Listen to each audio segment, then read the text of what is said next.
Welcome to the Coliving with PadSplit podcast, where we talk to successful PadSplit investors and have them share their secrets to success, not only in PadSplit, but in other facets of real estate. This podcast will help you expedite your learning to be a successful investor in the co-living space. We are your hosts, Ray and Oriana Nunez. Show us some love by subscribing and sharing so we can continue to bring on amazing guests. Hey guys, thank you for tuning in on this episode. We have a good friend of ours with us today, George Mateo. He's going to share with us his journey in real estate, from him going through 2008 with mortgages, what he had to go through, what he had to overcome, how he got into PadSplit. It's such a fun episode. And like always, share the love, subscribe, like, share, comment, leave us a review. This is how we can continue to bring some great guests. They're all our friends, and we're lucky to have this amazing environment around us. What else you got? That's it. Tune in. Thank you. Buenos nachos. Few occasions, 2 hours driving. We appreciate it, though. And we're in the middle of our closings, and there's a lot going on. And you took the time to obviously come out and be interviewed by us and just sit on the couch and have casual conversation. Came all across the way from I-4. It's dangerous, Totally bro. forgot how much traffic there is there. Yo, the dangers of I-4. That's so funny that people in Jacksonville don't remember traffic. Well, yeah. You guys have still- no traffic. Like traffic, but not really. Not like Orlando Well, traffic. I work out of my house, so You work out of your house? I don't really have a long drive. I just have to go up the stairs. He's not in the heart of Jacksonville neither. So, That's true. Advantages. brother, we've known each other for a bit, and you've been involved in PadSplit for a bit. Yeah, from early stages. Yeah, in Jacksonville. Yep. Ray talked me into it. I sold him. He did. He did do that. He bought my services off of eBay. But I do want to kind of start a little bit further back because I want to learn a little bit more about you prior to PadSplit, because you were, and you don't have to talk about it, but you were part of an organization. But then before that, what were you doing? And then before that, what were you doing? What was your first intro to real estate? Well, I guess I've been a mortgage broker for, I hate to say it, it sounds old, but I guess it was 97 or so it was over 25 years ago. Well, So I moved here I'm originally from New York, and I moved to Florida. Yeah. Didn't know what to do, and you know, I had a escaping buddy. from the cold. You got that right. Yep. So I didn't know what to do, and you know, a buddy of mine was doing mortgages, and I got into mortgages that way. And it's funny because back in the day, the way we got our leads, there was no internet really. So we would have to go to the courthouse and write down records, come back, type them into the computer, print the labels, mail out. So it was really different. You sound like a wholesaler. So I did that, and I guess it's natural if you're doing mortgages to be around real estate because Right. you learn everything. And I actually got houses back in the early 2000s, and but then you know, the market crashed, lost everything. Yeah. So still did mortgages, but at the time I had to go back work at banks and stuff like that. And anyway, but from 2008, after I lost I had like 5 properties, lost them all. You were doing long-term on those? Long-term rentals, yeah. Okay. And it kind of scared me. I didn't really want to be back in, you know, I wanted to be back in real estate because, you know, all the benefits. But at the same time, after I went through, it was like, you know, it's like sticking your hand in a socket. Yeah. You get burned. You don't want to put it back in there. Yeah. And the only person that convinced me to jump back in was Ray. It's beautiful. Really? Well, after I saw him, I was like, well, if it's that profitable. That's so beautiful. Yeah, because a You regular converted him long-term rental, you're only making, you know, a couple $100 a month Right. or whatever. Not as lucrative. So, some people do it just for the equity. Yeah. And I was like, well, you know, I'm a numbers guy, and I'm not doing nothing for just the equity. And you need to, that's the cash flow, right? And so when I saw that, I automatically jumped on it. Wow. You were never into flipping? Well, back in the day I was too, yeah. Okay. Yeah, so, and Really? oh yeah, and back in the day, and also I guess when we met, I was doing flipping. As a matter of fact, the I first thought that house PadSplit was a flip. Yeah, it was a flip. Yeah, Okay. I forgot about that. So you were flipping. because that was like 3 years ago. So yeah, I already purchased a house, and I was gonna flip it. Yep. Then when I saw this, I was like, well, let me try this, and it worked out. It was a big house, 2. It was kind of like maybe even 3 leveled to some degree. I remember. It's all cut up everywhere. Yep, and you got it at a fantastic price. Mm-hmm. You could have easily flipped it, pulled money out of it, and that was it. But Well, being that I'm the mortgage guru, right? yep, love it. I like playing on spreadsheets, and so what I did is just kind of after I fixed it up, I did a cash out refi. I was able to pull, if I flipped it, I would have made more money, although it would have been a, bigger tax burden or whatever. Mm-hmm. By refinancing it, it's just cash in the pocket, Right. No, not taxable. not taxable, and then you still have the residual that is paying for itself and then some. And that's been my best performing house, to be and quite honest. equity that you're building, And of the course. equity, yeah. So all the other benefits, you get the Yeah. write-offs and, Yeah. and everything else, appreciation. So, so thank you, Ray.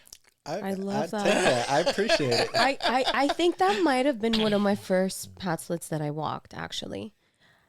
I think he was putting furniture in. The walls were up. Yeah, we saw before the furniture and then after with some beds in there. Did you see me when I was building the furniture?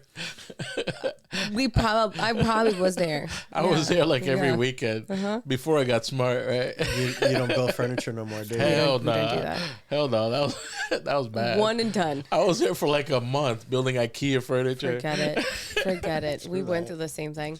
So the numbers were like so impossible to overlook that you're like, it has to Exactly work. right. Exactly right. Like yeah. even if it doesn't do that good, it's still gonna perform great. Exactly, and that's the way I evaluate any investment. Really, for worst case scenario, you hope for the best, be prepared for the worst, and even in worst case scenario, you're still You're okay. still good. Yeah, that's how.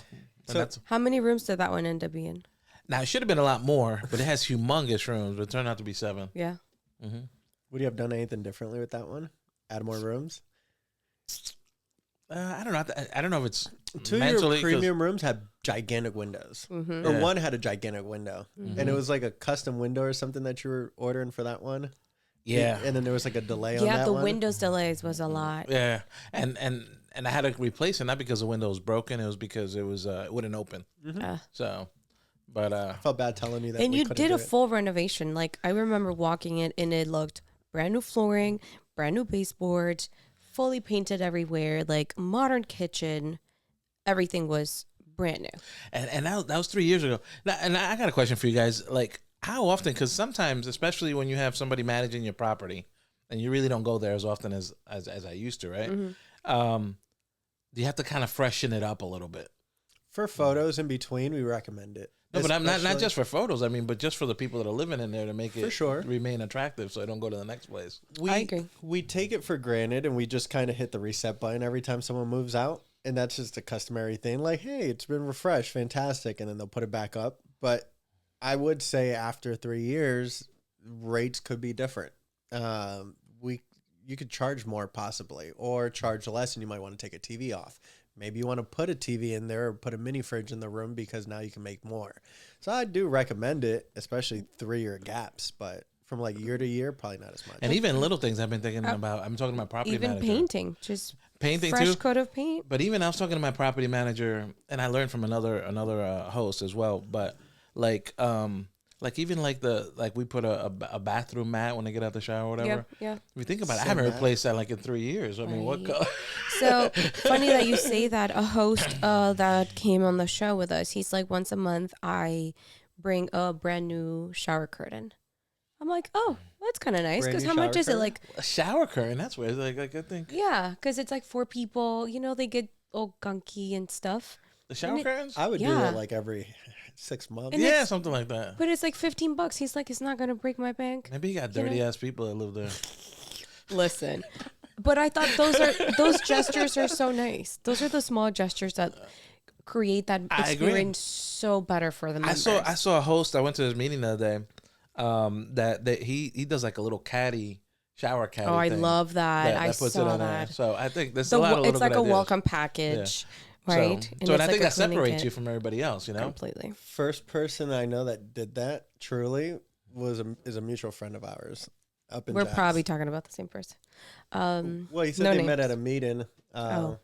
He only has one. He has Oh. one PadSplit. He's Oh, new. he probably got inspired. Oh yeah, Actually, he's he really, probably got inspired by us sharing that photo. So But that's a great idea. But I just started thinking about the shower because I went into a house and they had the mat. The mat I'm sure was it's probably all nasty. Yeah, it's nasty as hell. You I can don't know. get one in IKEA for $10. Exactly. Every 6 months. Looks like a shower rag that was used. Exactly right. So I'm like, Jesus. so what I'm trying to do with my property manager is every certain things to happen every either quarterly or twice a year. That probably twice a year for something like the shower thing, but quarterly the AC filters, which is important. Yes. And I think it's like anything else. It's you have to be constant improvement. Mm-hmm. How do you make your people more comfortable to keep them in there? And I think that's one of the things that I've been lucky so far is that I have people have been there. I mean, in that same Since you house. opened. Yep. Yeah. So how 2-3 long years. has that property been active? Because you purchased it 3 years ago, but on the platform, how long has it been performing? It came on the platform not long after I spoke to Ray because I was already nearly done. Yeah. But it was in early 2022. Wow. I think. Yeah. 2 years. Maybe it's longer than your tenure. Or maybe it was 21. at PadSplit. But I just wanted to bring that up to the audience. Like, it's a property that's been with the platform for 2 years, and you say It's that you close to 3 years because and you still have some members that have been with you from probably day Well, I one. had one that was from the original one that just moved out, got engaged and everything else. Nice. Yeah, he's super Nice. happy. He was my my captain there or whatever you want to Yeah, call it. like the house leader. Yeah, because he would take out the garbage, bring the trash bins back in. I remember the older lady that was there. That was like the first. Yeah, she reserved her spot, and she had issues with some other lady, which turns out I should have kicked the other lady out, but yeah. It's usually the police in the house. She was telling me. George, that's awesome. So it's pretty good. And quite honestly, since I got into this since then, now I have 4 total. And after I saw the first one work so well, the second one, I didn't really have that much cash, but somehow I had credit cards, right? Everybody knows what I'm talking about, right? Yep. So against the advice of my wife, right, I was like, screw this, we're getting another one. And I think I bought it through PadSplit, actually. Yeah, they had one of the houses at Rendale. And but it was kind of different at the time. It's not like the new properties that are coming out that are already built out. Yeah. It was one of the ones that they owned a fund, that same fund actually, that's selling a lot of the properties. They had it, but it wasn't divided. Yeah, it wasn't divided at all. They had Took tape. it on. Correct. It had tape Correct. on the floor. So that's how you bought it, was already purchased, not rehab, but the walls weren't up yet, and you went in and did your stuff. Yeah, so I maxed out all my credit cards, right? I had several fights with my wife, right? I remember that. Rachel is about to kick you out. I made my last stand. I was like, nah, this is what we're doing, woman. Right? Get on board. Break it off. So I was like, no. Shout out to Rachel. Shout out to Rachel. But so we got it and filled up same way, and then I got lucky enough. I looked How like many a rooms superstar. on that one? I don't like doing less than 7 rooms, to be honest. Okay. I got 7 in that that's one your too. sweet spot. Yeah, I got and then we purchased 2 other ones last April or May. I had a commercial building. We sold the building, did a 1031 exchange, and bought 2 more houses. And that really made me look like a financial guru, because it went from having an expenditure of $2,000 a month more or less to have that office, to getting rid of that, to creating cash flow. big time cash flow and equity. Love the play. Beautiful. Yeah. So now we have 4, and quite honestly, it's having that passive income, especially having a great property manager. Shout out to Kathleen. Shout out So, to her. She'll be on the show soon. but not having to travel to the properties in the beginning, I was doing all the tickets, I was doing everything myself. It's really kind of changed my life. Every time you guys call, I'm somewhere different. I know. George is living the I life. can confirm. George is living the life with his family and his wife. It's beautiful. Thank you. But this is what we aim for. Yeah. This I is still don't feel like comfortable, No, you're right. You're not. You're probably not. But it's given you some feel of like some freedom. Yeah. That you're able to engage in other things that you were not able to and do especially before. in this market. Yeah. This market is pretty bad with interest rates, with mortgages in right. particular. That's right. But even though I've been doing pretty good in that too, because I help a lot of other hosts get financing for properties. So and clients. I'm not only what's that hair club for men say? Yeah. I'm not only a client, but I remember. No, I partially A remember. hairstylist? Is that what we're saying? No. It's a slogan. It's on a slogan yeah. from the hair club for men. Oh, forget it. No, that's Went over absolutely me. true. When I do refer people to you, it's because you drink the Kool-Aid, you understand it. You not only talk the talk, you absolutely walk it. And I love that you were able to try different versions of PadSplit. Buy something retail, even though you put on credit cards, and put the rooms up. You bird the other 3 properties. Mm-hmm. And some people go, how do you burr? How do you go through the process? Like, what are some of the numbers, like differences between, obviously the first one was a gem. It was a different market, but the last 2 versus the second one, any differences, like any crazy things in returns that you're making? They're mostly all 7 bedrooms, 8 bedrooms. Yeah, I have 4 houses, 3 with 7 bedrooms, 1 with 8. So I got 29 rooms in total.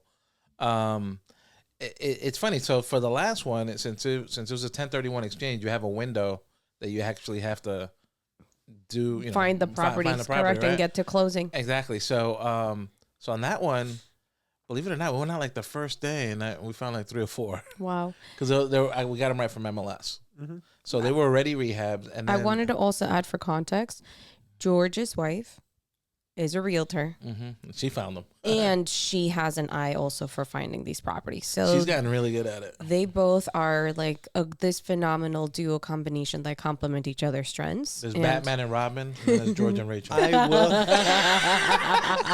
I will jump in here and add to that. Like, kudos and everything. I might have taught you guys about PadSplit, but along the way we have found success, ironically enough, very tied to the Mateos. So even though I spoke to you on the concept of PadSplit, you did your first PadSplit before my PadSplit, but I got the first property of ours from Rachel, where she was pitching that property to someone else. That's right. That didn't pull the trigger. She said, hey, how about you buy this, mate? And I was like, I will buy that. And fantastic. And you did the loan for that, and you've done the loan for mosely all our properties. Except one refinance. We've gotten pretty good at helping a lot of people. And, sometimes I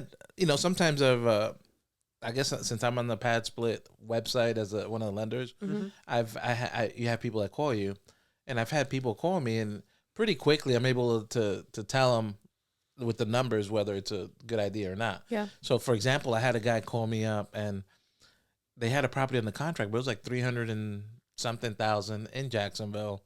And Lord, and he's talking about getting 5 rooms out of it. I think it was. Or 6. I was like, dude, I don't think that's where's the property at? I was like Mandarin. Yeah. So because I think and this is something that I think for any beginner or any person that's thinking about doing PadSplit, I think is really important. Because I think there's people look at it in 2 different ways, and from what I've seen, right? Some people get stuck on the monthly. The weekly rate that they're charging for the room. And I think we've spoken about this before. Yeah, we have. George has yelled at me on this before. So they get stuck on that. We want to hear you on that too. Yes, please.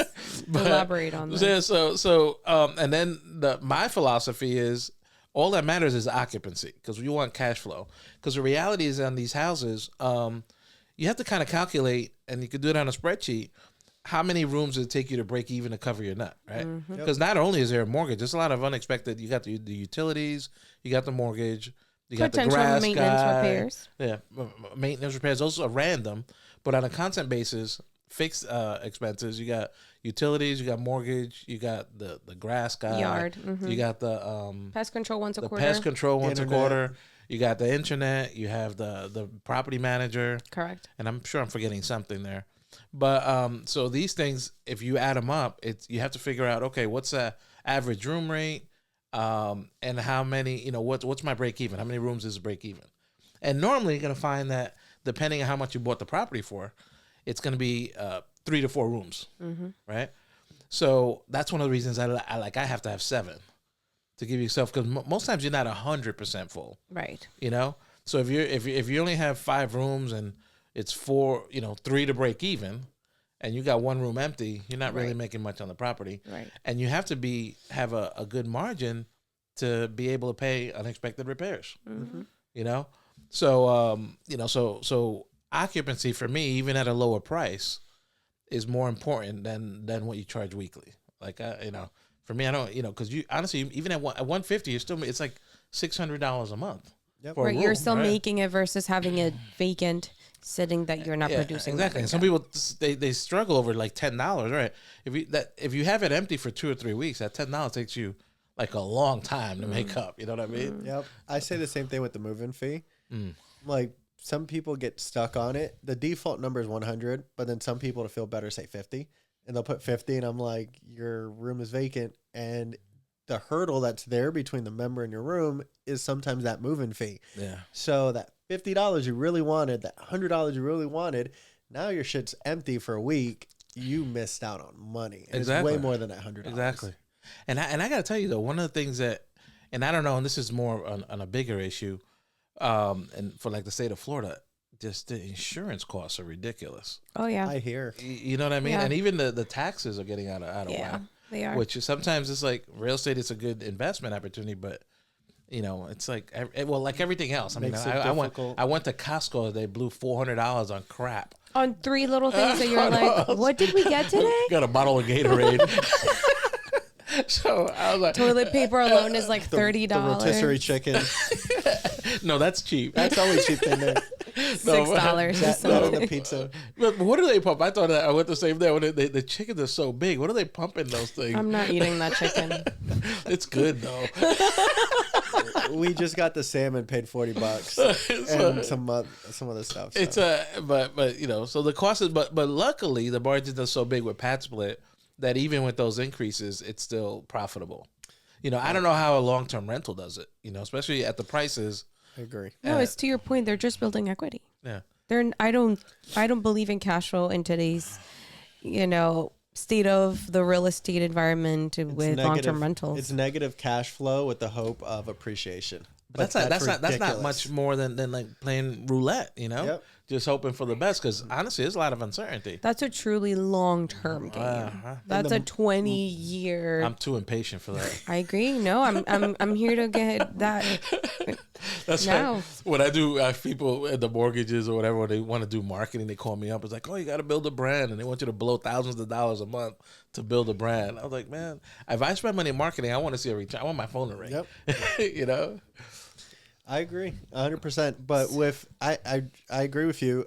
I don't know how someone does long-term buy and hold unless they bought that a long time ago. Right. And it's free and clear Correct. to that point. But yeah, no, it's tough, and it's gotten tougher. Well, we just talked to somebody maybe 2 weekends ago at some of our friends' house, and he said that he holds properties. We have a lot of friends that hold properties. Long-term rental? Long-term rentals. He's trying to do a PadSplit, but he's not really convinced. Oh yeah, I remember who you're talking about. But his overhead is like $600. So how do you have overhead on a long-term rental besides? There's just a mortgage. I'm saying the mortgage. Okay, his mortgage is like $800. Yeah, I told him, and he tried to So- tell me. Well, that may work, right? Now it makes sense. Yeah, if yeah. you are renting those for $2,000, $1,800, I'm like, okay, I can see that one. But this was purchased, A long time ago. 2015 type of thing. So that situation makes sense. But to your point, purchasing something today for long term, it's like, I don't see that. I don't see how people do that either. I don't see it. I had an investor tell me, and that's kind of because my properties, I've had it for a little bit now, and they'll tell me that they budgeted for $2,000 for more insurance, and they're like, it's cool. I'm getting quoted $4,000 something, and I'm like, God damn. So, but I wonder. That seems to be like the further south in Florida because $2,000 in Jacksonville. I would say Tampa and South Florida. I'm doing a loan for somebody I think it's in Tampa. He's like $5,000 a year for insurance, $5,600. I think Jackson, Orlando are the safest, but still, it's still increasing. I don't know how that's going to happen, how they're going to fix that, but they have to fix it. George, so how did you get into the investing side of the lending? Because I assume that you started more traditional, With right? The, with the lending. You started a little bit more traditional, and then how did you get involved with this Well, side? Because it's kind of different. It is different. You know, as my background educational wise is I got a master's degree in finance, right? So I'm pretty. You're a numbers guy. I'm a numbers guy, and I've been self-employed for forever, as long as I could remember, really. And so I know the market shifts. Mm-hmm. So you always kind of have to try to figure out what direction it's going to head in. So when the rates went up, I knew that mortgage origination for at least regular people is going to die down. So I started looking at different products that maybe help replace. That's why I found DSCR. Yeah. And then being in PadSplit, seeing that there's a need for a lot of hosts for the DSCR, so it was just natural there. So we made that shift, and it worked out okay. You're doing good. So, do you do more investment loans now than you do long term? Yeah, probably 90% investment, 10% regular. Wow.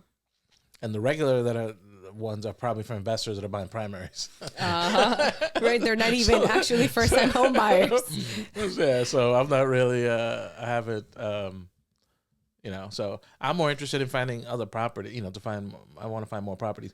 Let me ask you guys a question. Do you guys worry about saturation in Florida or whatever? We probably have similar takes on this one. I mean, it depends. Do you want to go first? Do you want me to go first? Yeah, we'll complement each other. Well, do you want to go first? Yeah, I can go first.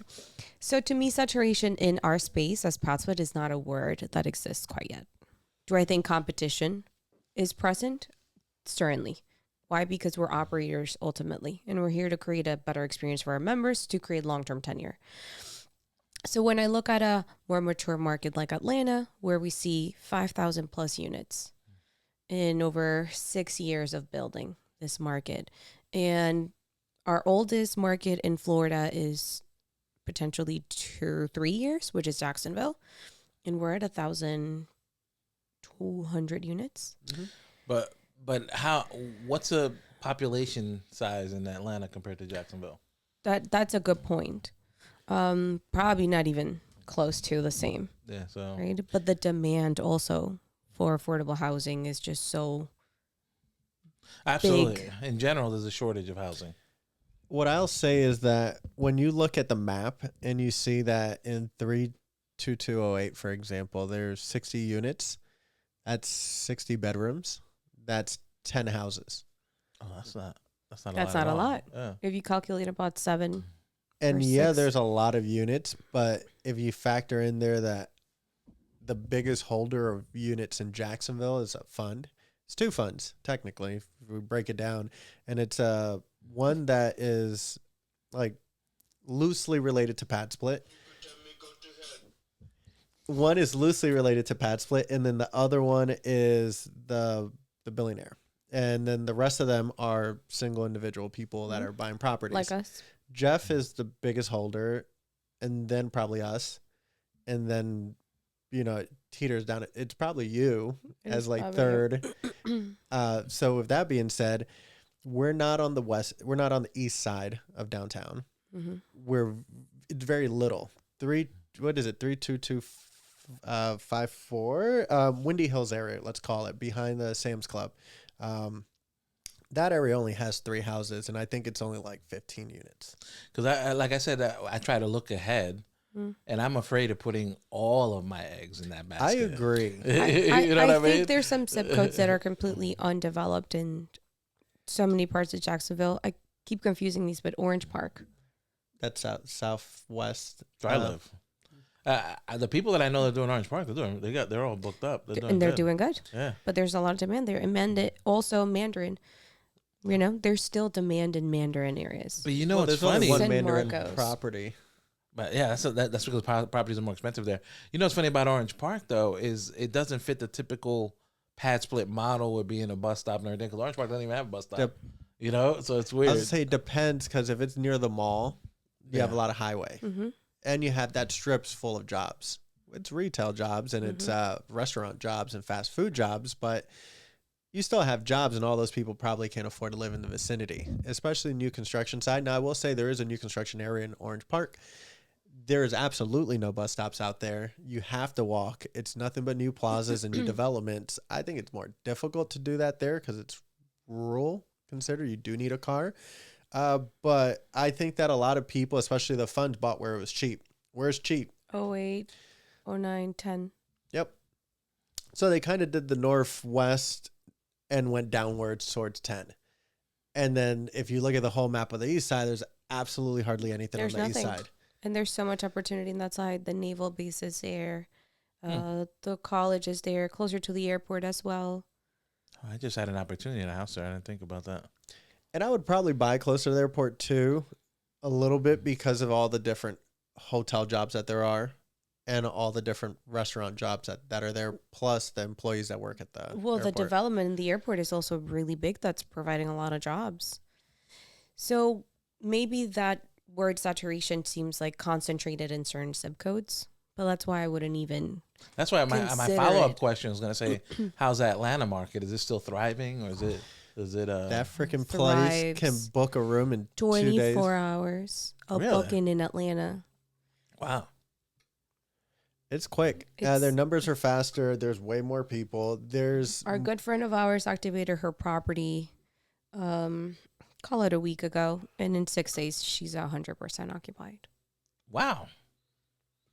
but it's Dang. more organic marketing. People know what PadSplit is. It's grown so much. So there comes a point that's kind of like Self-sustained in a way, almost like members are now telling each other, hey, you need to do this. Have you heard about this? So now a lot of the members are talking about it because it's such a good so in experience. the that they're beginning you're spreading. pushing it, and Correct. then eventually kind of starts getting its own momentum. Correct. Oh, so we haven't reached that point in Jacksonville. Not Oh, at no. all. And then now we talk Orlando. In Orlando, we only have 500 units. And I don't know how many more people we have than in 600, Jacksonville. yeah. 600? Mhm. Still not a lot of rooms. It's nothing. It's nothing. Hmm. And Tampa is like 1,100. So Tampa and Jax are very close in unit amounts. And Tampa still getting booked. Hmm. My client. So do you booked see his this house. last like a long time? Well, the thing is, it's not going away. Like the need for the housing is not going away. We're not building it fast enough. You know, things are not getting cheaper. You're right. It's the most affordable option. People are not getting increase in their wages, so it's not going away. Like short-term rental, it's like a want. It's a fancy thing. It's a nice thing. It's a sexy. vacation. It's a Yeah, sexy yeah, thing to yeah. have. But this is like people are looking because they need this. Have you guys? I know several people in Jacksonville area that converted many of Airbnbs. the Airbnbs to PadSplit, and they're liking it. There's more areas that need housing for actual people that live in the city than the nice, cute, touristy side where you'd want to have an Airbnb. Like Ponte Vedra, Jack's Beach, Neptune Beach.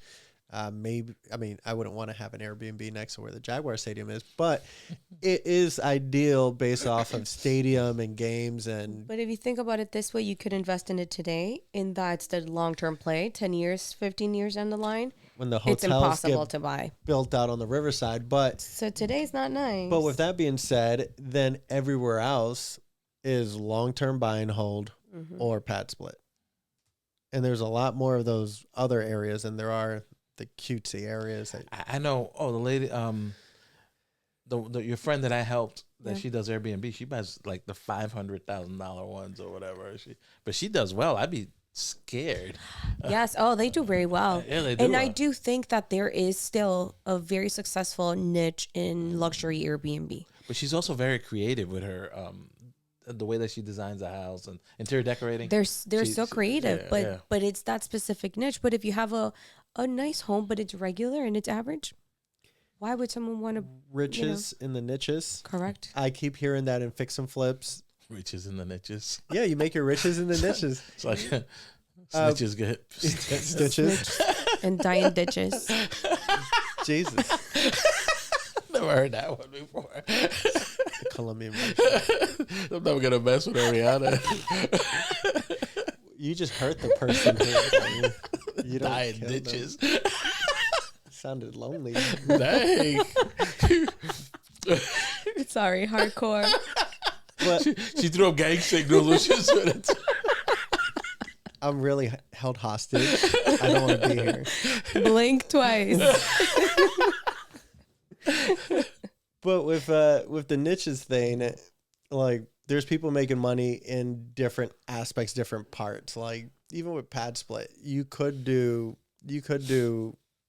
cheaper properties. You could do nicer properties. I wouldn't say everyone should do nicer properties. Same thing with flips. Some people find more success $500,000 plus rehabs. The millions. Not rehabs, but purchase price and then sales. But there's, I kind of want to segue. There is a thing that you did notice that you did want to get into, which is new construction. Yes, let's talk about that. Oh, before new construction, let's go back to the niches. Okay. I think in the future, I think it'd be smart for PadSplit to have niches like maybe for traveling Couples. nurses, above 55, if it's legal. You know, you got all these laws. I don't even know if it's legal or not. Yeah. But because I think in some of mine, I have senior citizens that are 70 something with, 18-year-olds, and the 18-year-olds, they're just, they're 18, right? So, and they're 70 or 80. I mean, I remember that I think he's Cuban, a Colombian guy, and he's still there. I mean, he's been there forever. Damn. But how do they get along so far? Even with the difference in ages and generations, of course. They make it work. The poor vieja. No? George. They're always kind of fighting. You learn how petty some of them can be. The older man, he's really neat.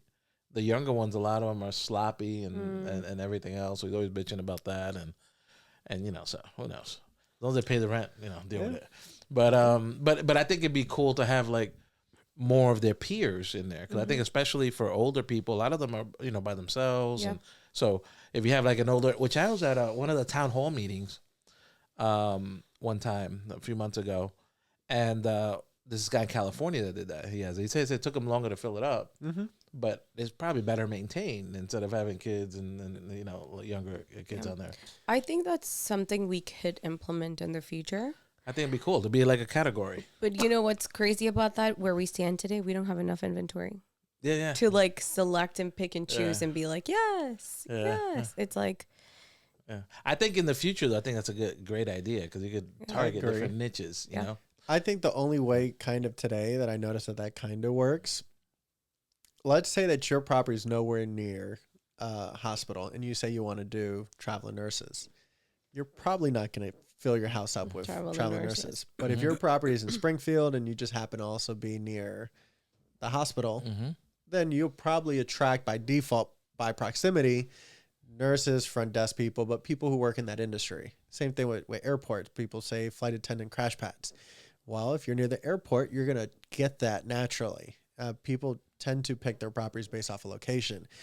But the problem is, if you try to do it today and you try to select, because you do have the option to select people and say yes or no, and you wait for a Golden Girls house, it'll take a while to fill that's up. what the guy To your said. point, it's going to take longer. Yeah, he said he took longer, but he did it. But for me, I mean, I get nervous if the house don't fill up quickly. But that's what I was just like to our earlier conversation. Vacancy cost. Exactly. But I think there's additional marketing, and I know you do a little bit of extra marketing. I don't want to overplay or downplay, but if you did marketing for it, or you did a referral, it's another way. Aggressive thing, that is a great way to fill up with similar like people. Exactly. So and then, but the thing is, like, and even asking is it referrals legal? from Like, your members. is it legal to like if you say 55 and over, is there like age discrimination? It's Fair Housing Act. I don't think you can say you're excluded, but if you're having your members get other members. But if that's true, don't they got 55 and over neighborhoods? Why is that legal then?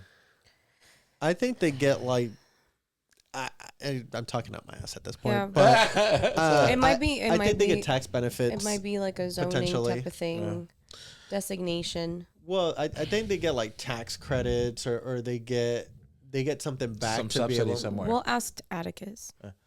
Atticus.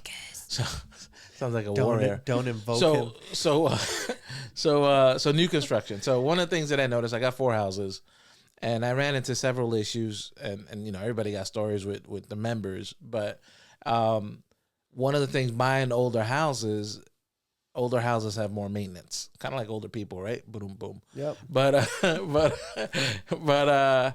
so Things fall apart. Did you just get that? Delayed reaction. I got it, but it's like that's a dad joke. It's so cute. But so like in one story, one in particular, what was it called? Orangeburg. Never heard of it. I think I told you the story on this, right? Yeah. It's a property? And one of the properties, one of the last two that I bought, Okay. like the toilet kept flushing up on people, right? So so I had somebody go out there, and they said that apparently there's this thing called Orangeburg. So back in World War II, there was a shortage of metal because we're building all these tanks and weapons and whatever. So they made like some of the plumbing from the house to the street, basically like paper mache, made out of paper. Oh. It's called Orangeburg. And over time, which I can't believe it lasted so long, but I guess it gets kind of get flattened or whatever.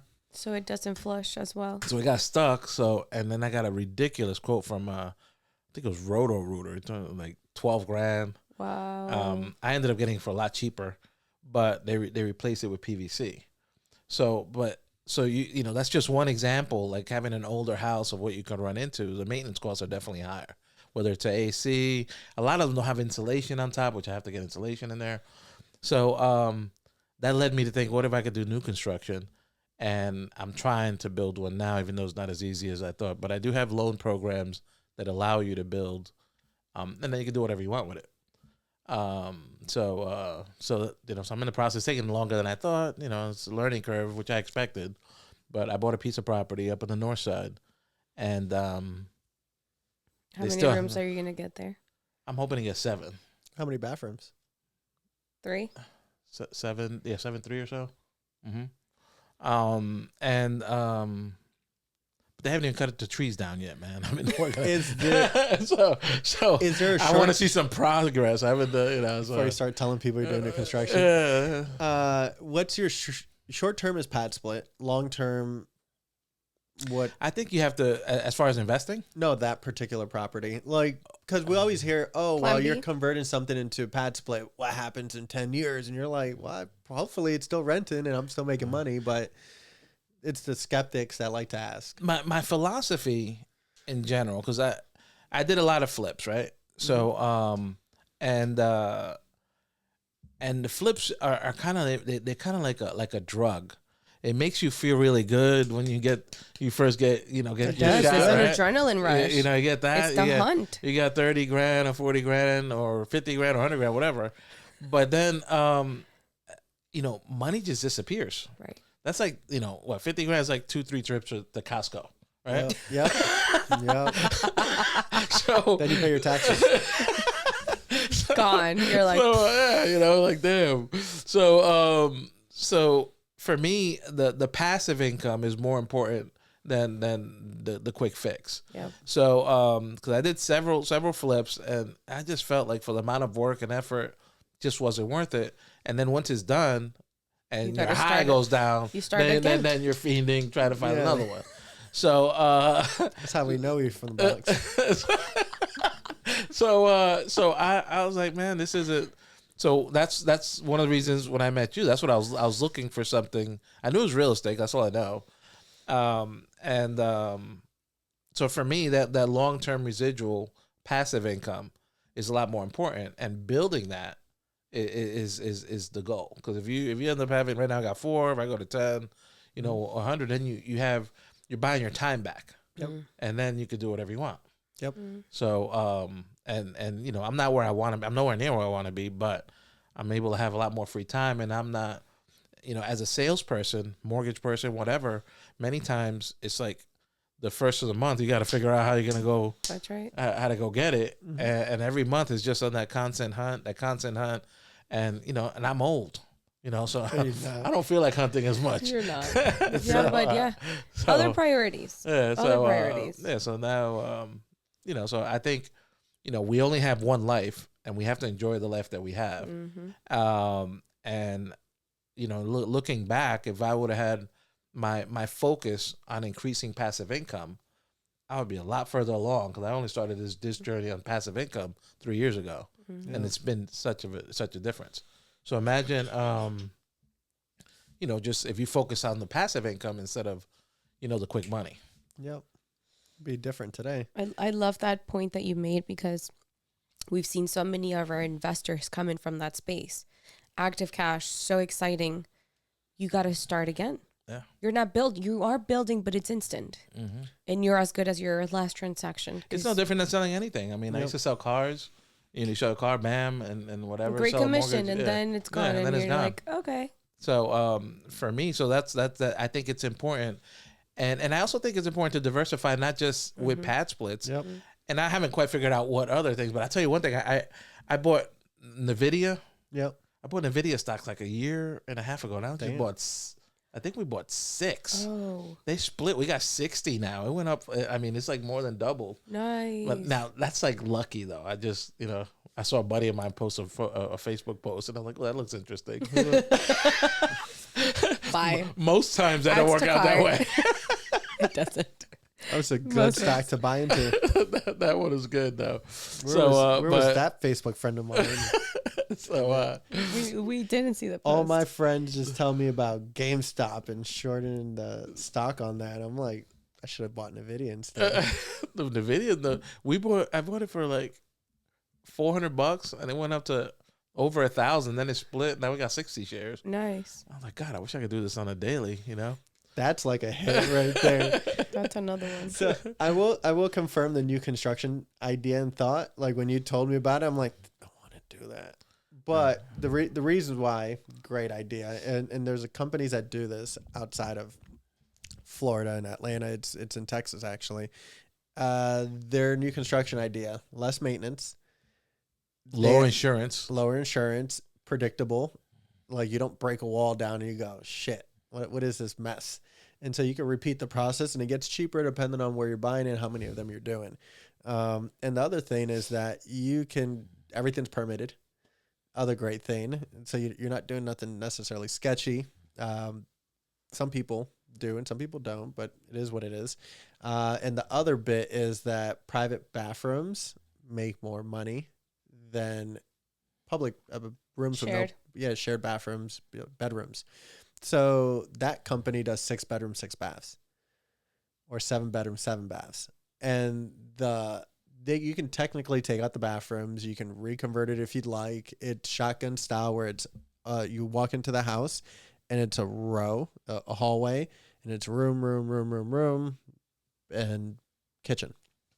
I haven't thought about that really. I was just when I first started this, I thought, it was just a regular. I just have the same idea as turning a regular house into a pad split, but I didn't think of doing each house, each room with its own bathroom to get more money. I'll show you some numbers on a guy that's really a good idea. Did the first prefabricated pad split in Atlanta.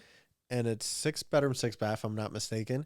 And I looked at his numbers, and even though the construction cost is heavy, even though, like God knows, I don't know what his net numbers are, but he's making fantastic weekly rates. I'm sure that he also has. And it's fully booked. It probably has less member complaints as well.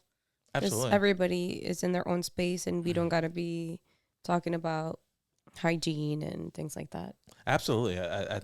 I'm going to look at that again because honestly, like I said, I haven't cut down the trees yet.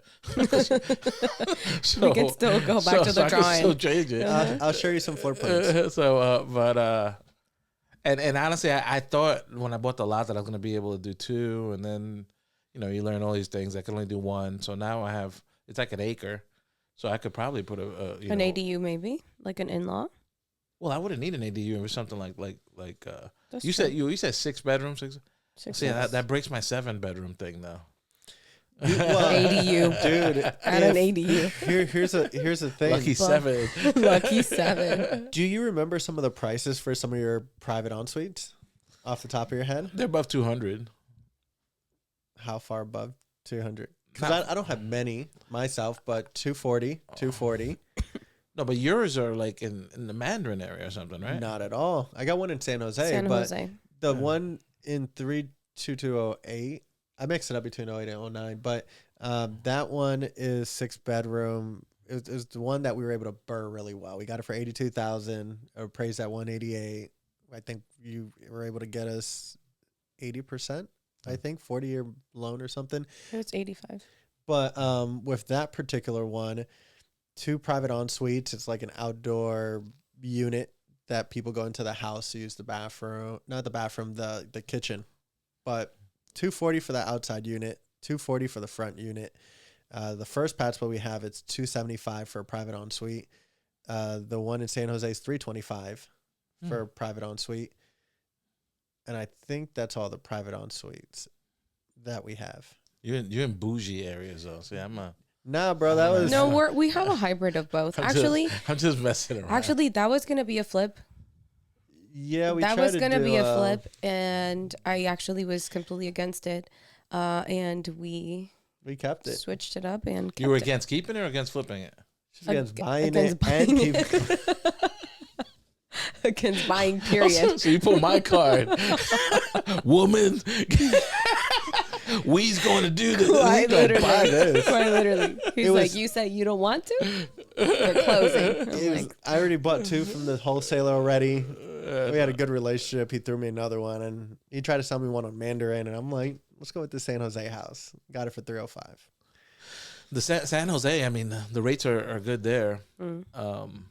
But you know, overall, like I said, it really has changed my life, and the focus of me to increase my passive income instead of just trying to get that big nut and that rush. Even with this new build thing that I'm going through now, I keep flipping back and forth a little bit because I could flip it and make a little bit, but or keep it. But I'm definitely leaning towards keeping it. I mean, I think it's beautiful that you figured out that, and you have the option to do that, because some people have to continue to flip because they continue to have to need that income. They can't just buy a property and hold it. It is expensive to hold a property still. Even if you do a refi, that quick hit does do well for a good 3 months. You do have to save good 30% of that, but for tax purposes. But to do a pad split, and this isn't something that's talked about as openly, is you still have to go through the rehab. You still have to buy the furniture. You still have to buy all these other additional items, and it is a costly thing to do. And if you're not doing it well, you have money held in that deal, and so that's why some of us choose to burr. Some of us do creative financing, and other ones want to quickly make a profit, so they buy something that's already done. So I'm curious to follow along with your new construction, and then shout it out and announce it to everybody. yeah, I want to see that journey. I and just so everybody knows, I have a loan program that actually allows me to do it, where it finances 50% of the land, and which the land is normally cheap. I paid $30,000 for the lot, right? But I thought it was going to be like 2 lots, but it was one. But and then it's 100% of the rent of the cost to build. You know, so in some ways it comes out cheaper than buying an older house. Right. And Just takes a little longer. it's about That's a part. That's a negative part. Isn't it about the same time roughly as doing a burr? Let's call it. I mean, I haven't done it yet. You know, I still haven't I mean, cut you still have to trees. cut It's been the like 2 or trees. 3 months. Who's cutting these damn trees though? No, we can't cut it because you gotta have first of all, like Permit I to was cut the telling you, trees? I thought I was gonna be able to split the lot. So Right. that, according to my guy, He's not your guy anymore, is he? No, he's still my guy. I got no choice. So split the lot, and it cost money to split it. It's like $1,600, and then it turns out that we couldn't split it for whatever reason. Right, Yeah. a couple of reasons. So then I had to put it back together, and then once it's put back together, then we got to get an address, and then once we get an address, then we can pull permits. So it's just like you learn all sorts of different things because I've never done it before.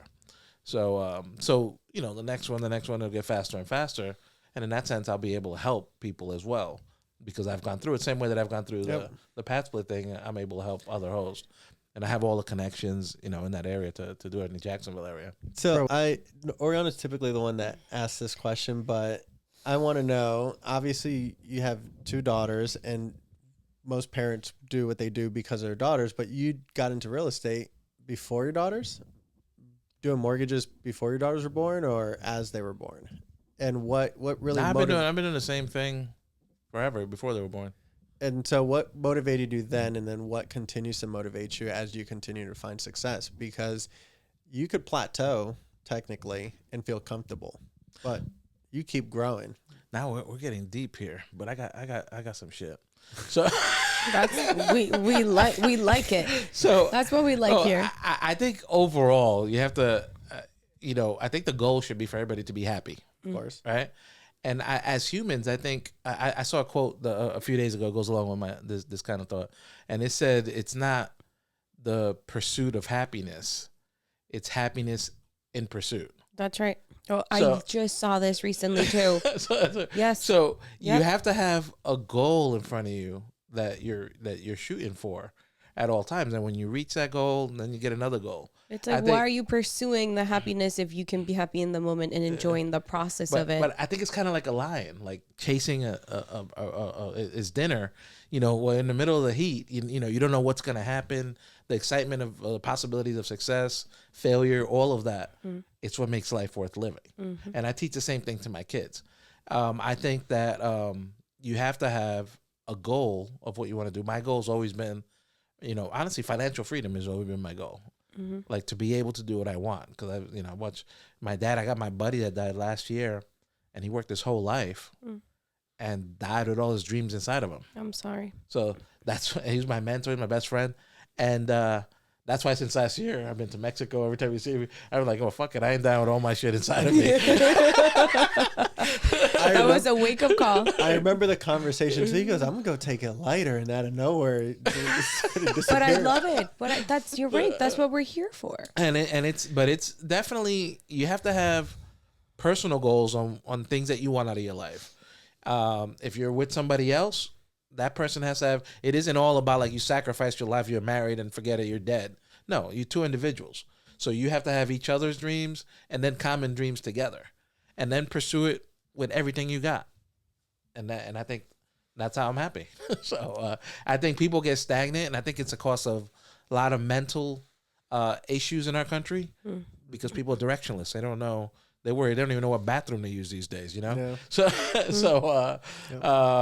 So it's, you have to have some sort of purpose, and the purpose would be whatever your goal is. And even if you don't know what to do, go after something.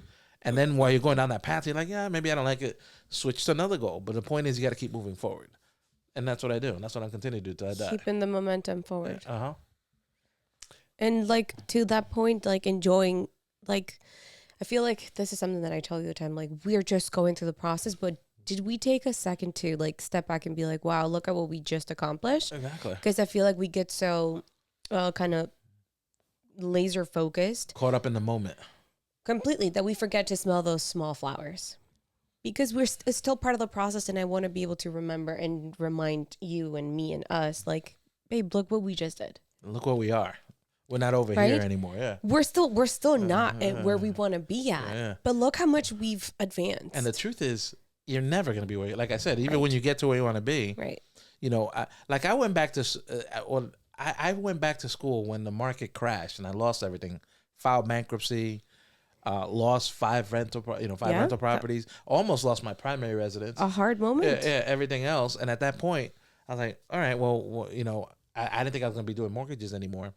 But so and I couldn't get a regular job even with all my experience because I didn't have a bachelor's degree. So I went back to school at 39. And I just said, you know, 5 years are going to come and go, whether I do this or not. I didn't really want to, but might as well do it now. Then in 5 years, I still got to do it. And then I got my bachelor's degree, and I was like 42. And then I was like, I might as well do my master's, and bam. And they helped me out a lot, actually. Helped me out in business and everything else. But I'm constantly, you know, I tell you all the stuff I'm even doing now. I don't have to do it. Yep. But I have to keep on going forward, you know. You have to. So, and I try to stay in my lane, too. It isn't like I'm in mortgages or real estate and I want to go open up an ice cream shop or something. Yeah, I don't know shit about ice cream. Sounds fun. Except how to eat it. Right? I might eat it all. I would. Eat all the profit. Where'd it go? Be in the back. Never get high on your own supply. Yeah, I'm starting to worry about Tori. She is Colombian. Golly. Baby, stop quoting. She's like plomo o plata. Bro. Stop it, Mike. I'm the one that watches all of that, but I exposed you too much. Ray be sleeping one eye open. Damn, I forgot that things. But it'd be like I can't. I'm crying. My belly hurts. But that's really it. I mean, I try to, and I teach the same thing to my girls because I think it's really easy to get stuck. Life is hard. right? Life's not easy. You know, and I've been, you know, and I think, I don't know if I told you, I went through cancer. I had prostate cancer 5 years ago and everything else. Yeah. And so I've been through a lot of stuff, but, you know, I expect life to be difficult. I don't expect easy. Yep. And I also expect that I'm going to overcome no matter what comes my way. Mm-hmm. So Love that. those that. trees are going to get chopped down one way or another. I'm gonna show up. I'll go there in the middle of the night. I'll be like, Call me, bro. What happened? I don't know. They were like that this morning. I don't know. But we can start now.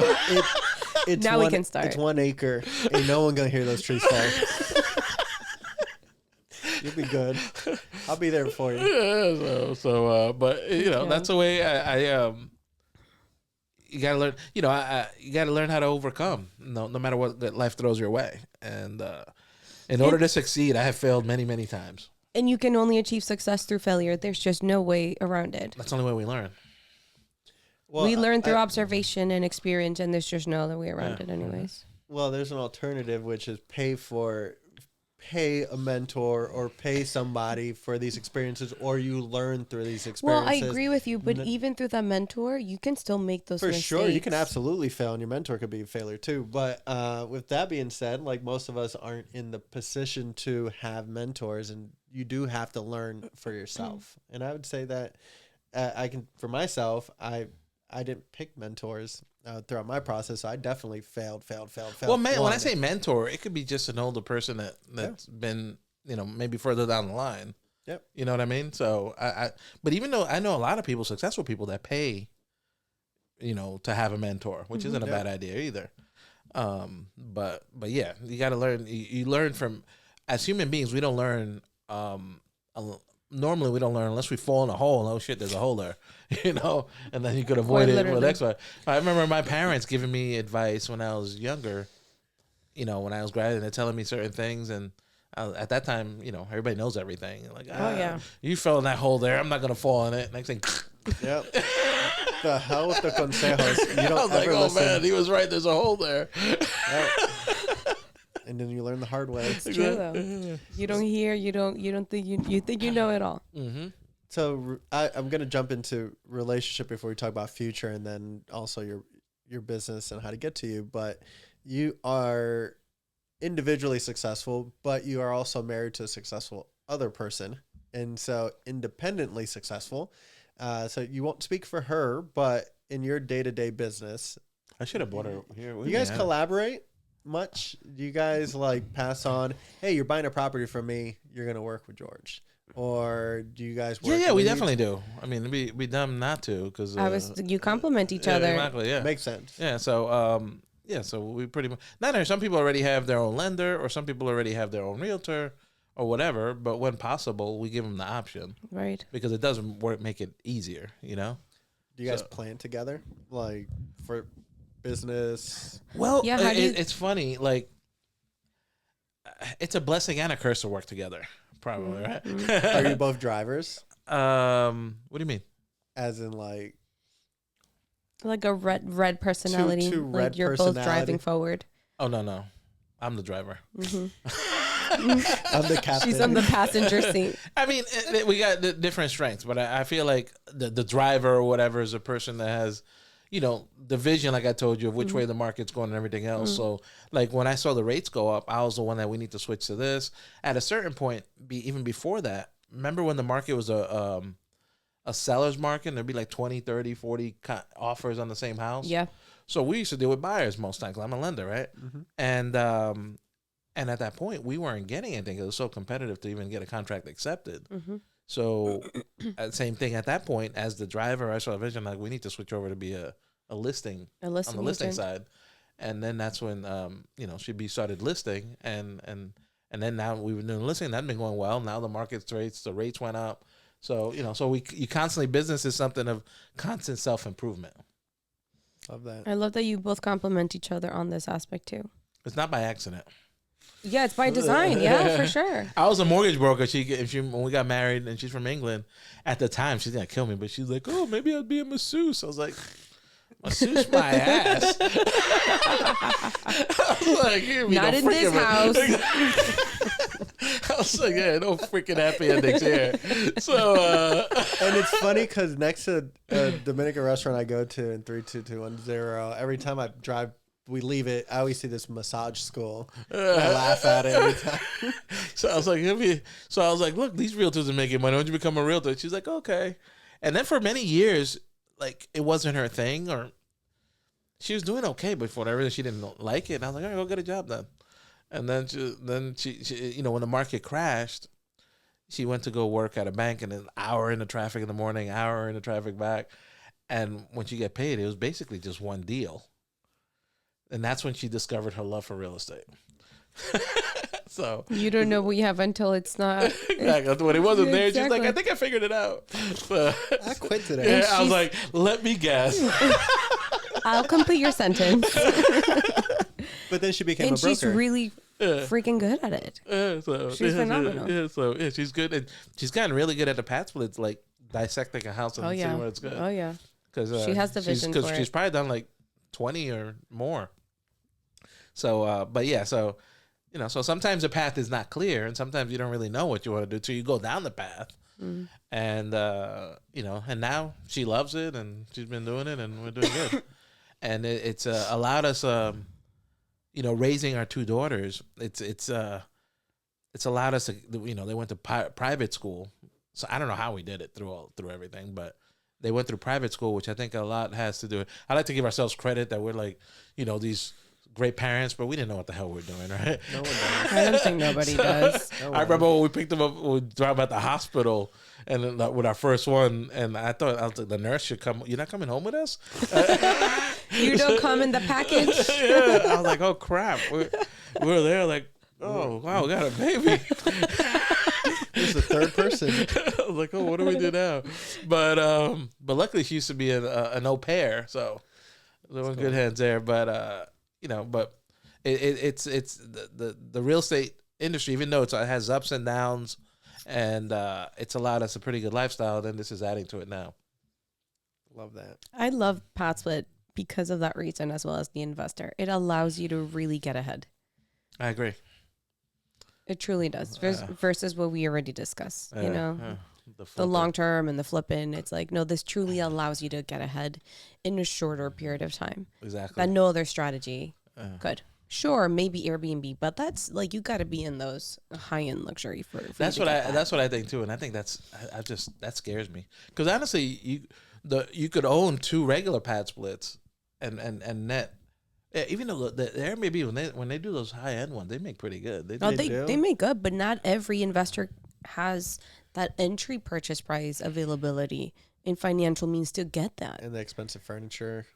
Like, it's a big investment, so not every investor can enter the market in that. Even though, but sometimes when you think about it, like, I got 4. And I have equity in all of them. Like, man, I could sell like all of them and get. And you can get one of those. But then that's really putting all your eggs in one basket. But this now opens those doors to create different possibilities for the future. Mm-hmm. George, what is your goal? Yeah, what is your goal for investment? What's your investment goal, and where do you see yourself and your family? 10 year. What's that goal? Like, professionally and personally. Well, I'm 54, so I'm definitely thinking of. I really don't have the energy or the drive like I used to. Like in Spanish, comiendo con los ojos. Like, you see a big turkey, and like, oh, I'm hungry, I'll eat the whole thing. Mm-hmm, I don't eat the whole thing anymore. Just give me a little chicken leg or whatever, turkey leg. So, I'll go with a piece. Yeah, exactly. So my goal is just to be able to do what I want, and I feel like PadSplit is a vehicle to get me there. Now, what concerns me, because I worry about everything, is like the questions that I ask. I mean, is it going to last? But at the end of the day, worst case scenario, you either got to, and PadSplit goes away, they pass laws, or it goes down the shit, or who knows, right? Mm-hmm. There's only two. You still own a piece of real estate. Mm-hmm. You could either turn it into long-term rental if you want to, or you can sell it. Yep. I mean, that's worst case, and that's not, neither one of those is a bad option. And it'll probably sell because, like we said, long-term rates might not be, rentals aren't very profitable. Mm-hmm. So I probably would sell it, But that's if at some point it doesn't work in the future, that's worst case, and then you could just find the next NVIDIA. And if you build equity already. Yeah, exactly. So, and it's building equity as you go along. Okay. So that's my goal. My goal is to get more of them. How many units? Initially I said 10. So 10 homes, but how many units? Like, Well, I have a minimum of 7 rooms that I like to have, so I'd be 70 units. But that's what I said initially. But now I was like, I can do more than that. like 100? So, yeah, that's a nice number. Yeah. That's our number. Yeah, we want to do 100 minimum. Yeah. And then we really start diversifying in many other ways. Yeah, so 100 is a number that I like too, because nice and round. Yeah. It's a good number. Let's make it 107. 103.7. Yeah. But so that's it. But even 10 gives you a good life. Yeah. I met the guy from Atlanta. I think at the time he had 22, and he was making really good money. I know who. We're not gonna say his name. Mm-hmm. He came down to go look at properties in Jacksonville. Mm-hmm. Yeah. Mm-hmm. Yeah. I think he has one on the contract now in Jacksonville. Mm-hmm. So, but I learned from him certain things too. So, like he had actually one of the biggest concerns I think in the beginning that I had was with insurance, getting the proper insurance for it, and so he alleviated that worry a little bit because he said he had all his 22 properties under the same umbrella insurance policy. Oh no, he had same company. Okay. And he had 2 of them that actually burned down. Recently, one. I don't know how. I talked to him. That was a few years ago, so he might have had another one. But Damn. the insurance covered it, but then dropped them. But he said, but all the other ones were the same. They didn't drop any of the other ones. They just dropped that one. Those 2 or whatever. So because I always worry about what happens if I don't have the proper insurance and yada yada yada. Because there's a. What insurance do you use? I have a guy in Jacksonville who's really good. He's with Liberty Mutual. Okay. But because there's like a discussion I have with Glenn, and I think him and Jeff use the same person. That she says that they're like boarding houses, and they have this super high insurance, which I guess would be safer. Jeff does commercial insurance on his. That's what I'm saying. From what I'm told. Yeah, it's the same as for boarding homes. Well, a boarding home would be commercial. So what Jeff told me is that the more properties he adds under that policy, the cheaper it gets after a certain number. I don't know if it was 3, but that wouldn't necessarily be great. That's the last thing when we talked about that we talked about. Are you talking about umbrella for liability? Or are you talking about the homeowners itself? We'd have to verify with him. Yeah, because I think the homeowners itself is covering the house. Then there's a liability policy, which you could pay. My dude, same thing, which I haven't done. It's one of the things I need to do. But you could do like $1 million, which is also in the PadSplit lease. Mm-hmm. You're supposed to have this. It's $1 million liability, which is only like $500 a year, and more or less. And then you could add the houses into that as you go along. So that I know works that way. But as far as the homeowner's insurance for fire or theft or whatever, that's normally individually. Now on those policies, the ones that I have carry $300,000 liability for each house as well, but at a lot decent price, but the one for boarding homes, it's like $3 or $4 grand a year instead of just being $2 grand a year or less.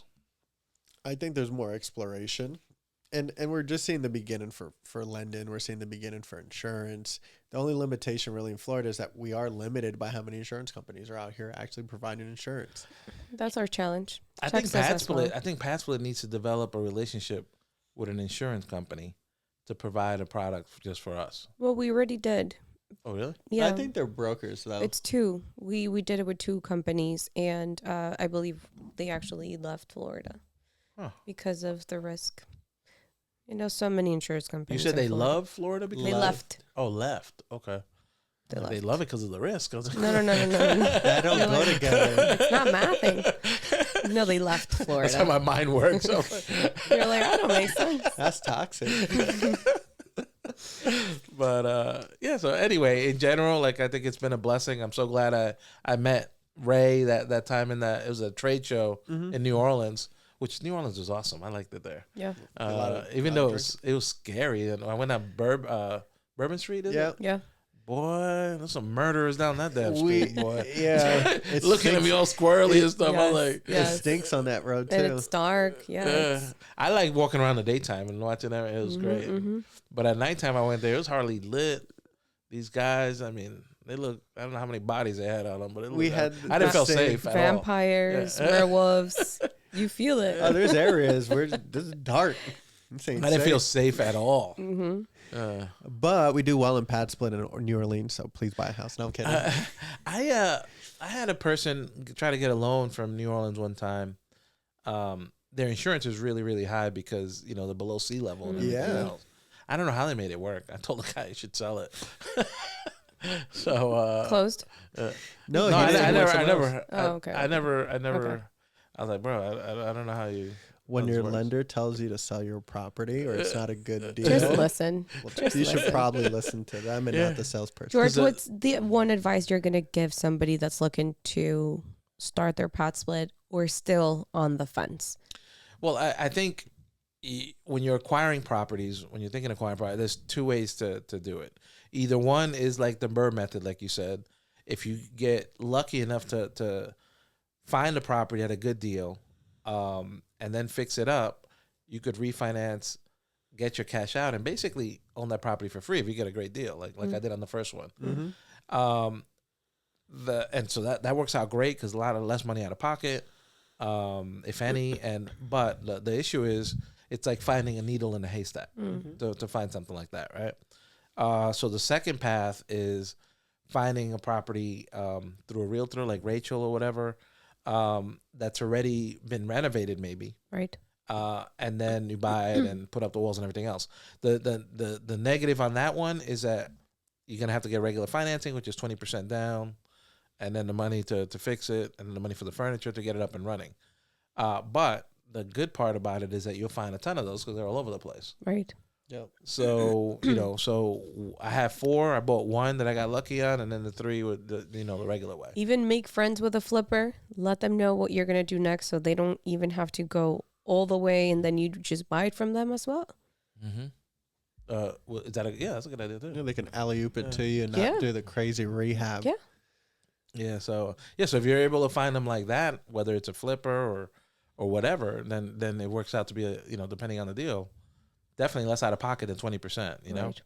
But it's definitely up and running a lot faster because here's the other part too. While you're rehabbing a property, it might take you 2, 3, 4, 5 months or whatever. That's like opportunity cost loss because that's the potential of those rooms being rented. You're not making money during that time. When you get it 20% down, you can normally turn it into what you want within 30 days. Yep. And you got 3 or 4 months of revenue compared to over here not having. You're minimizing the time to cash flow. So it's almost the same thing because that works out probably to be 20% any which way. Right. So there's so 6 in one hand, half a dozen in the other. Yeah. The next few that we buy, I think, will be that route where we're going to give it a shot at negotiating on the purchase price on a property that's already rehabbed, and then putting the walls up and then giving that a shot, and then seeing how fast we can get that done and how much we've saved compared to burn the property. Because just because you buy a property that's cheap doesn't mean your rehab cost isn't going to get inflated. Doesn't mean that your closing's going to get done on time, and maybe your refinance, you might have to put money down. Exactly. So like my brother's buying his first. He bought his first one closed. I don't even think 2 weeks ago, but it's going to be the walls up here by Monday. Lovely. Yeah. So he'll have it up and running. By the end of the month, he'll be up and running. Exactly. I love that. So that's beautiful. Yeah, so that's what I did my last 2. They were up and running within 30 days. But that first one took me about 6 months. George, how can somebody reach you? If anybody has questions for you on the lending side. Okay. My phone number. Should I get phone number or email? Email. If you have a business number that you want to give or email, or if you're already used to people calling you. Well, my website is directchoicelending.com. And if you look at the website, it's actually made for, I geared it towards investors now. So I do all sorts of investment loans. And I could also do the construction loans, like I said, plus the SER. So that's the website, directchoicelending.com. My email is george@directchoicelending.com. And Social media. you just look up George Mateo mortgage. You find me all over the And place. always just Guys DM us. skydiving. DM us. We're glad to also make the connection in the introduction. Yeah. So And how do we get Rachel? oh, and Rachel's website is it's jacksonville-house.com, and her email is rachel@jacksonville-house.com. Okay. And that's it. And we normally, like I said, she's good at finding them, and she actually goes out and does 2 or 3 properties a week, and videos them, and whoever's on her investor list gets She'll sent send out to them. them. Yeah, that's again sent out Love to them. it. So and then I do the financing if needed. Love Last it. one for me. How many do you operate in other states outside of Florida? And which ones do you lend? I haven't got to the maturity level yet of Okay. trusting myself. Like Fair. I when I go by, I can still go by and touch the house. You know, I'm a bit. Do you guys have any out of state? No. No. For your lending, like, do you Oh service? no. Oh, I'm sorry. I thought you were Outside about of owning. Florida. No, but agree. I we rather stay. Yeah, within I'm a bit Florida. scared. But no, I could lend in 48. Like I think it's Nevada and Hawaii that I can't do it in. Okay. So I could do it in pretty much anywhere else. When it comes to DSCR, so for those I could do across state lines. But yeah, and then what I do most times DSCR when you get them, a lot of times on average the lenders charge 2% origination fee. For PadSplit people, what I do is charge 1%. So I charge half as much, and my rates are normally better because I own my own company. Yeah. Guys, you heard that. He's hooking you up if you're a PadSplit person that's looking to go through George. So definitely hit him up. But we really do appreciate you being here, spending time with us. I know it was a drive, but you guys get to have fun afterwards. Yep, I got my thong bikini on. Hey. He's ready. We're keeping that in the video. Surprisingly, I never get online. As soon as I woke up, everybody just splits like the Red Ocean. They're like, oh. Like freaking Moses. Do you do the Jared Stone. Fatal Attraction? Thanks for tuning into the Co-Living with PadSplit podcast hosted by Ray and Oriana Nunez. For more exclusive content and community updates, join our Facebook group and follow us on all social media platforms. Stay tuned for more episodes.